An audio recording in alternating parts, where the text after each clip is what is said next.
Hi, welcome to Turquoise Sky Custom Spirits. My name is Megan Campbell, and this is part of a series on our pre-opening, the things that we're learning, the things that we're having to do to get Turquoise Sky Custom Spirits open for everybody. So before I get started, real quick, I want to remind everyone that if you want to support us before we are open, the best way to do that is to go over to the website and get our jars, our infusion jars. They're a really good example of the kind of flavors that I like to use together, and they're great gifts and they're really fun to make at home. So I definitely recommend them, and it makes sure that I can feed my dogs while we try to get a business open. So, leading right into that, today what I want to talk about is zoning. Now, couple asterisks going on before we get started. I am talking about zoning in the city of Phoenix, Arizona. Every single city, every single municipality, every single state has their own rules, and they're all going to be completely different. So if you ever hear somebody say, oh, that's a very business-friendly state, or that's a very business-friendly city, or you wonder why you drive through and one side of the road has a million restaurants and bars and whatever, and the other side of the road doesn't have anything on it. A lot of that's going to come down to zoning and how they arrange it and how voters decide they want things. So, you'll notice things like, if you live in the city of Arizona, if you live in the Phoenix area, you'll notice that when you drive down the 60 Grand Avenue, there's like 20 strip clubs, which is weird. And then you go to other places and there's almost no strip clubs. That is because, and we'll talk about this in a little bit, obviously strip clubs are not a family-friendly business. So a lot of people don't want them near there. They're also open very late. People don't want them near their homes, things like that. So we are only talking about City of Phoenix. I don't know about your municipality, but a lot of them do work in very similar styles. You're going to notice a lot of the same trends. Things like if you're right next to a neighborhood, you're going to have a lot more limitations. If you're out in a warehouse district, it's going to be a little bit easier, stuff like that. So, it's also important that you know that these laws don't arise out of any sort of logical situation. Some of them do, but a lot of it comes down to the comfort of your home and an old-fashioned sense of morality. In that drinking, tattoo parlors,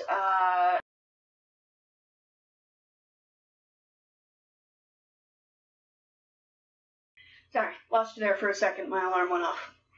All right, so a lot of these are going to arise out of sort of an old-fashioned sense of morality. It's about not being able to have someone walk across the street and go to a bar. It's about being able to walk out of your front door and not seeing a bunch of strippers outside smoking. Things like that. And while a lot of that is changing, a lot of it isn't. And I think it's especially difficult for small businesses like mine that are sort of towing that line. I think obviously the average suburban mom doesn't have the same problem with a boutique custom spirits place that she would with, just an old-fashioned neighborhood bar. They're not going to have the same problem with that. You're not going to have people there late. You're not going to have, drunks laying in the streets, things like that. But if you crack the door open without covering your behind, you never know what's going to slip in. So a lot of what you run into with cities is, sure, I'm a small business, I'm a respectable business, but if they let me through, what else is going to get through? What else is going to use that ruling as justification for why they should be allowed in? So down to the specifics. We did have a location. I think I mentioned it in my last video. We had a location that we liked that was on 51st and Bell Road. It was nice and centralized. It was set back a little bit from the road, and it was zoned as a PSC, that is a Planned Shopping Center, which is kind of an old-fashioned one. It's like nothing built this year is ever going to be called a PSC. It's an unused one, but they haven't really switched everything over. They don't automatically update the zoning when they do things like that. So the Planned Shopping Center district is intended to act as a buffer between your actual retail and your neighborhoods. So the one that I was looking at, I could open up my back door, walk out, and I was maybe 25 feet from somebody's front door. So obviously, if you were a sex store, a strip club, a late night bar, that would kind of suck for that person whose door is 20 feet from your back door. So when we started looking at that location, on the advice of my architect, in case you thought I was just like, I know all this stuff, I've been researching it with the help and the advice of my architect and my tenant representation. We sent a letter. And the letter we sent to the city of Phoenix is a request for zoning interpretation, or something like that. And basically, you pay a couple $100, send this letter to the city, you say, look, this is where I am, this is what I'm doing. If I get this location, will you let me put my business in there?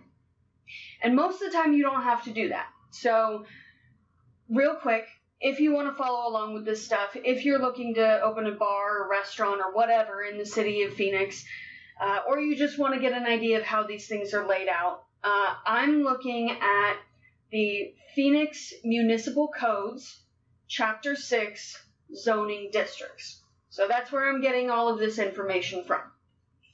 So normally, if you're opening something, if you're opening a wedding boutique, if you're opening a wedding boutique or a custom tile store or a smoke shop, stuff like that, you know exactly where you're allowed to go. Because if you go into these zoning things, and let's go into, we're going to start with this, the C1, we'll talk about it in a minute. If you go in there, it literally lays out, this thing can go in here, this thing can go in here, this thing can go in here. So you would go in there and you would go, okay, well, I'm opening a custom dress store. That's listed. I don't have to send in this request because I'm not doing anything weird. Because what I'm doing was weird, that's why I had to send in this letter. And that's why you, if you're opening a bar or restaurant or something like that, would be safer to send in the letter before you sign a lease. And that was a really big one for us. I don't want to sign a lease, get this process started, and then, 2 months down the line, have the city of Phoenix come to me and say, whoa, what the hell? We're not letting you do this here. So this was a safety thing. We did it first before we signed a lease to save ourselves a lot of time, a lot of money, and a lot of headaches. So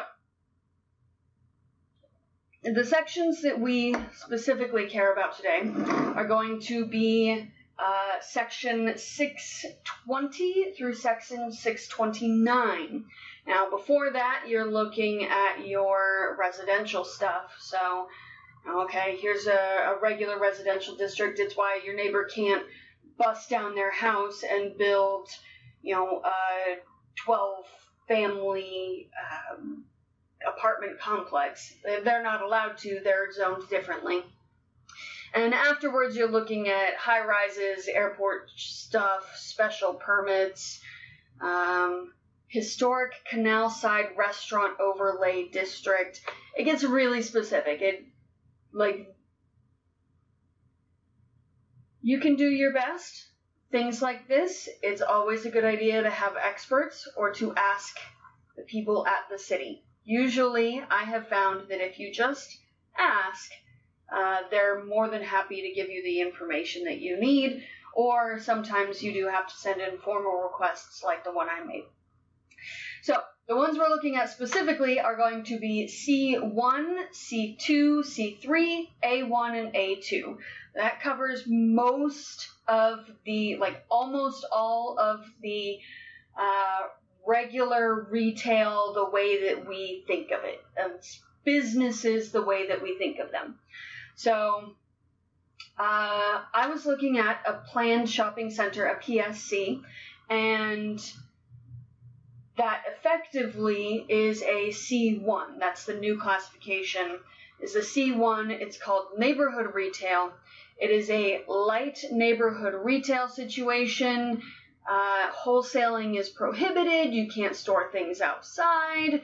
You have to have a certain set of, it has to look nice enough to where if someone looks out their front door, they're like, oh, look at that ugly shit right in front of my house. It's all about making your neighborhoods look good and keeping you guys safe. So they specifically say, in this kind of thing, you can have booksellers, magazines, photo equipment, sporting goods, watches, audio and video, camera shops. Oh, those are when they're small. And then you can have adult daycare, antique shop, Army and Navy goods, art gallery, artist supplies. They have this whole list of this is what you can do. Now, when I was looking, I said to myself, okay, this is the one I want. What can I do to convince them that I should be allowed in here? So my argument was, first of all, that it is primarily retail, right? It's a retail location. I'm selling things by the bottle. It is not a bar. It is a tasting room and a customization, right? You're not coming there to get drunk. You're coming there to have small samples and create your own. And then I also sort of argued that it's very light production. Well, the point being, if I had a regular distillery, it would have been a hard no, an absolutely no. I don't know why you would ask that question. The fact that I am purchasing the liquor and modifying it, they were like, well, maybe. But what it really came down to, keeping you on your toes, what it really came down to was my liquor license. So this isn't necessarily zoning, but what it came down to is my liquor license. So I'm getting a Series 1 liquor license in the state of Arizona. And it's a production license, and it can apply to breweries or distilleries. And it's basically when you take someone else's product and you repackage it. You edit it, repackage it, whatever. So if you ever really want to know who makes their own beer, who makes their own stuff, that's all public information. You look up Series 1 liquor licenses, and you go through, and if there's a brewery listed in there, you know that they don't actually brew their own stuff. They purchase it. Now, the problem for them with a Series 1 liquor license is that it doesn't have an upward limit. So the other option for a small distillery in the state of Arizona is a Series 18 liquor license. Now, Series 18, you can only produce so much alcohol in a year. But you have to produce, I think you can only purchase, this might be a new law, so I'm not 100% sure what they passed. You can only purchase up to 20% of the alcohol that you package and sell. So you can't just buy stuff and package it and sell it and be like, oh, I'm a Series 18, look at what I made. You have to produce it yourself. Is either a new law that they did pass or a law that we were trying to pass as part of the Distillers Guild. I'm not 100% sure. That was 2 years ago.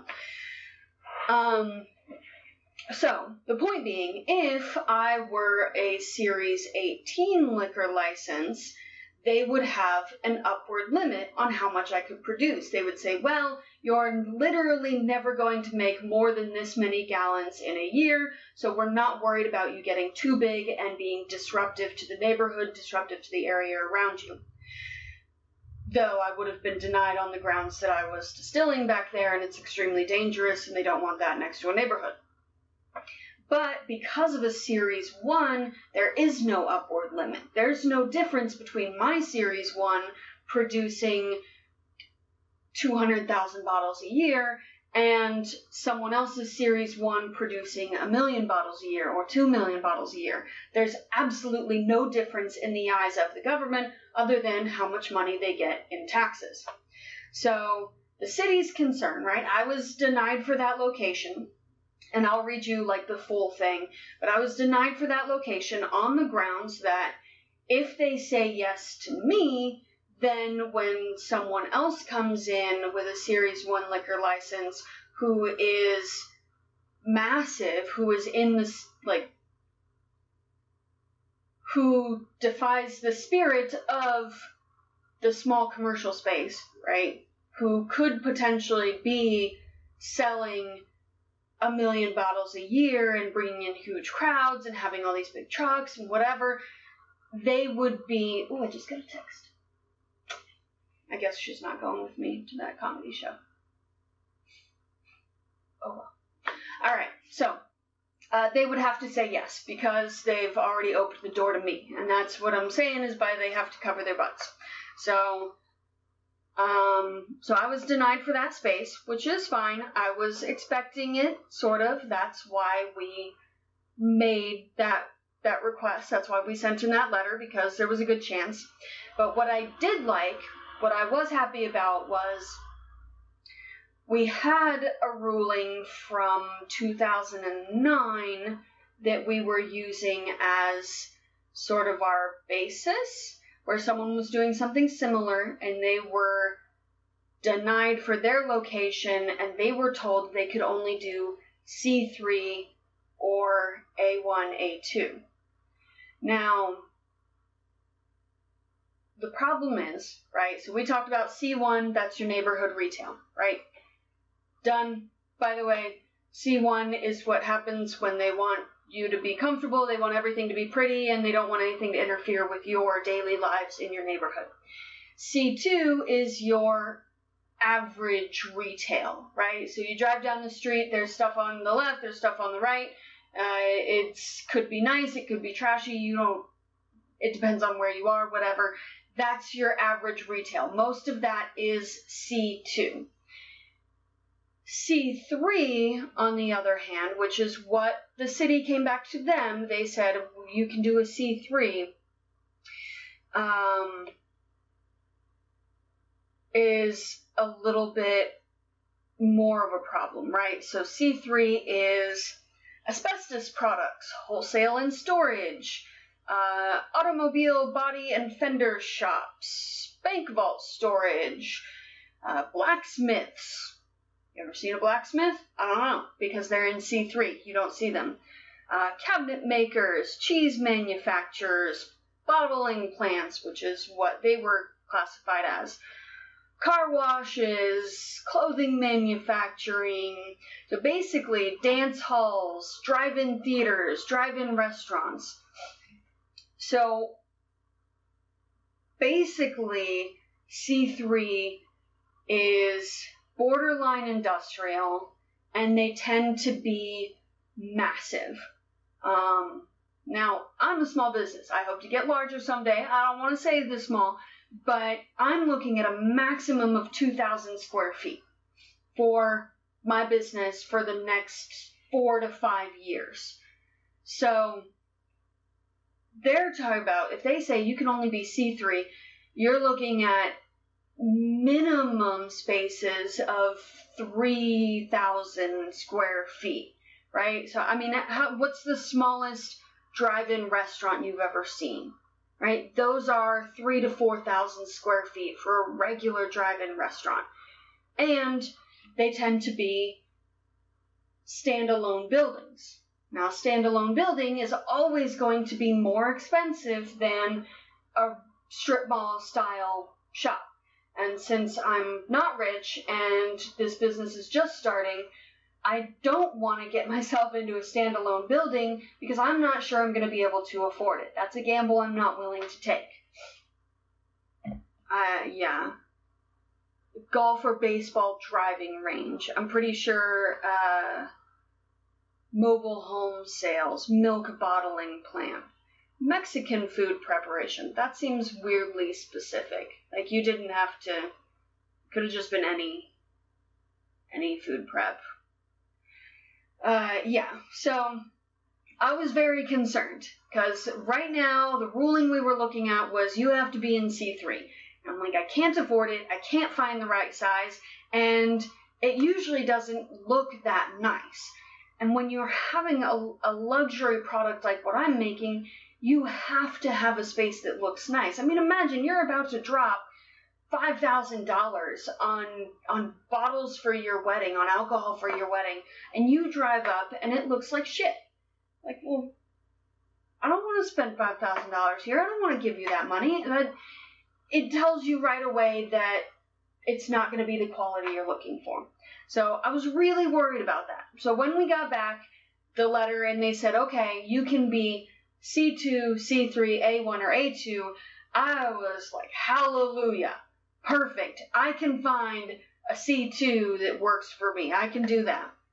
And then we did talk a little bit about A1, light industrial, A2, industrial. I believe the guy before was actually denied for A1 light industrial. He had to be an A2 industrial, which is, I think the names imply well enough. Light industrial is going to be, your little cabinet makers, I don't even know. Basically anywhere that you can work out of. You might not necessarily want your clients visiting you because it doesn't look that nice, but it's not the end of the world if they do. A2 industrial, you don't want your clients visiting you. It doesn't look good. It doesn't look nice. Or they're so massive that there's no point in me even trying. Like there's plenty of 300,000 square foot A2 industrial buildings that look spectacular, but I need like the front office size. So actually some of the offices are too big. I looked into it. It doesn't work. So now I'm not looking into this anymore. We found a location we think we like. We're trying to move forward on it. I'll tell you all about it once it's settled in. But I will tell you, the A1 light industrial, the A2 industrial, if you can find one that looks nice, if you're a brewer or a winemaker or in the same situation as me, where you're not a distiller, but you're distilling, the industrial is not a bad choice. It is cheaper per square foot, so especially if you're producing your own stuff, you're going to need more room. It is cheaper per square foot, so I was looking at something that was like 2,200 square feet, whereas when I look at the commercial stuff, I don't go over 1,800 square feet because I know I can't afford it. But you don't get foot traffic, right? For some people, that's a big deal. You don't get foot traffic. You have to draw people in. You have to let them know that you're there. You can't rely on somebody walking by and go, oh, look, a winery. Oh, look, a meadery. Like, let's check it out. Let's try it out. You don't get that. Nobody's walking through industrial districts going, oh, I think I'll have a glass of wine right now. Like, no, if they're there, they're there to work. The best you can hope for is getting all the other people in the industrial district going, oh, it's the end of the day, I want to go have a drink, I'm going to stop by there real quick. And that's not usually a good bet. So, depending on who you are, what you do, if you're able to do that, one of the nice things about this big revival in people being interested in local and specifically being interested in local alcohol is that we do have more draw. Almost all of the wineries, breweries, cideries, and meaderies that I've been to in California, in Arizona, and in Oregon, or that my family's been to, were in industrial areas. And they were nice industrial, and they were able to put a little patio out front, and they were able to decorate the front and put, fake plants or real plants or siding or something to make it look good, to make it somewhere you want to be. And once you get on the inside, obviously you can, there's tricks and tools to make the inside of an industrial area look a lot more warming.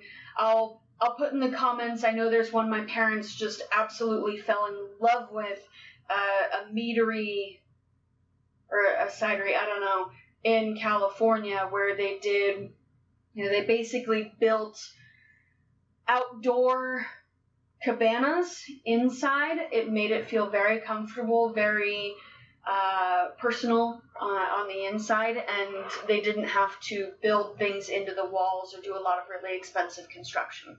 So if you're looking into this situation, not just in Arizona, not just in Phoenix, this is sort of a broader thing.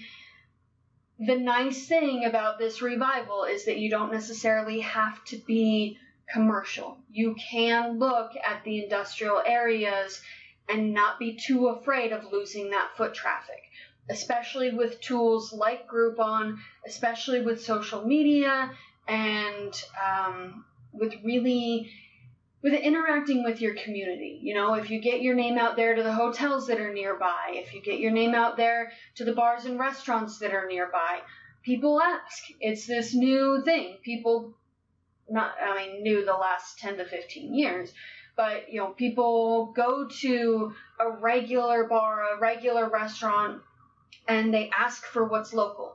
They say, oh, what's local on draft? Oh, what local wines do you have? And then if you're good with the people near you, if you do your job right and you participate in your community, then the waiter's going to say, oh, this is so-and-so Hefeweizen. It's actually from these cool dudes right down the street. They do tours on Sundays. You should totally check it out while you're in town. They also make this other beer that we don't carry. I cannot tell you, being in the restaurant industry, having friends in the restaurant and bar industry, that is real. We do that. Our customers ask, and we go, no, I know these guys. I follow them on Facebook. I like them. I care about them. I've met them. I've done their tour. We talk about it. So even if you're in an industrial area, even regardless of where you are, you have an opportunity there. If you're part of your community and you're cool and people like you, then you will get people. But you can't, there's that phrase, if you build it, they will come. That is not true. You cannot rely on just building it and letting it happen.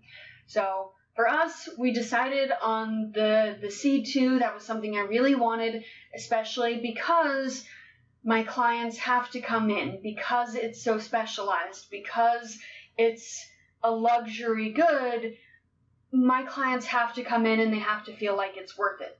If I were making a regular production area, I wouldn't have done that. I would have gone with the A1 or A2 industrial. I would have made a nice tasting room up front, but I wouldn't have worried about it too much, because at that point you're getting people who care about the product. It's not about the image, and you don't mind if you're buying a $20 bottle of whatever.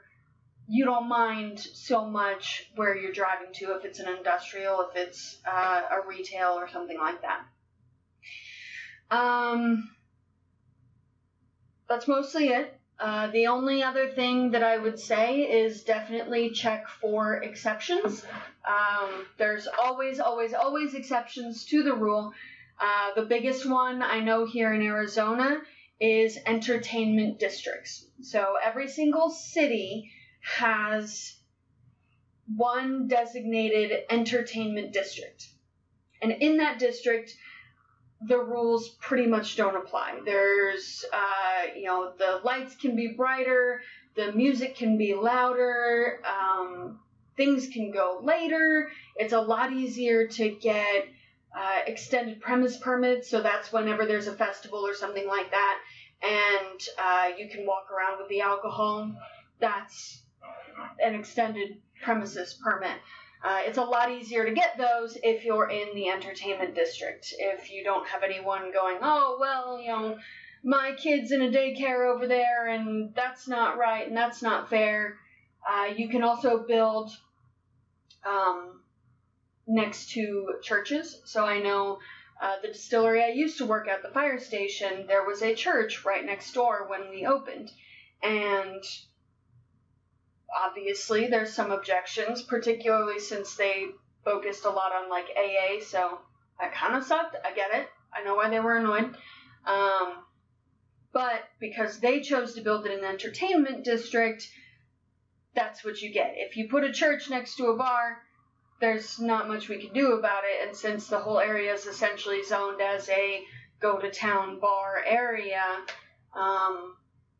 then that's what you get. If you choose to build there, that's your own fault. So everybody has a district like that. In the state of Arizona, each city has their own. So if you're looking to build in one of those, it can be a lot easier.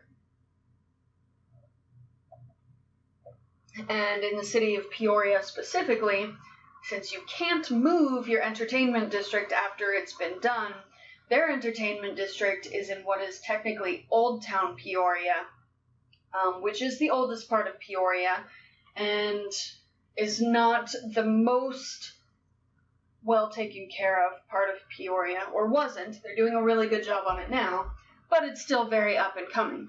So if you find yourself wanting to be in a district like that, I would definitely recommend checking out Old Town Peoria. It's up and coming. The city is, I know, very easy to work with.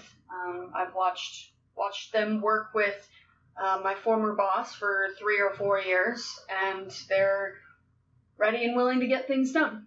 And I know that's the biggest thing when you're looking for a location. If you're not set on a certain city, ask local business owners what it's like working with the city, what it's like working with the municipality, because there is such a thing as cities who are not business friendly. I know City of Glendale has a very, very bad reputation in that part. They make things more difficult than they have to be. They add more hoops to jump through. They add more fees and fines and things like that. And at the end of the day, they just don't act like they want you there, which is really weird for a business. You're supposed to want people there. So that's all the gossip I know about our particular cities. Obviously, do your own research, check out your own places.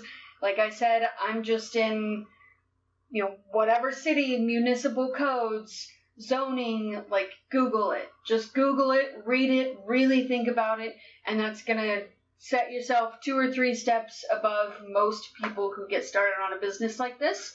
I would also highly recommend getting an architect and your own representation when you're looking for locations. All of the sites that I use, I can't be, I need only C2s in this space, or I need only C3s or whatever, filter out all the C1s. I can't do that. My guy, Benjamin, has software that they pay like $7,000 a month for because he works at a big company, and they can do that. They go, look, this is what we got, this is what we care about, show it to me, and it shows them stuff that's on the market, stuff that's active, stuff that's not active. It's a world of difference. I definitely recommend using professionals when you're at this stage, and probably once I hit it, every other stage. I recommend professional lawyers. I recommend professional accountants, because there's just some things you don't mess around with. Okay, I think that's pretty much it. Thank you for listening. I hope I explained it really well. I hope you guys learned some stuff, and I will see you next time, hopefully with good news about where the location is going, and then I can start showing you videos, because we're going to be making a lot of the tables and furniture and stuff, and we're going to be doing the floors, or we plan to, so I can start showing you videos as we do that, and we'll all get real hyped, and it'll be awesome. Alright, thanks for listening.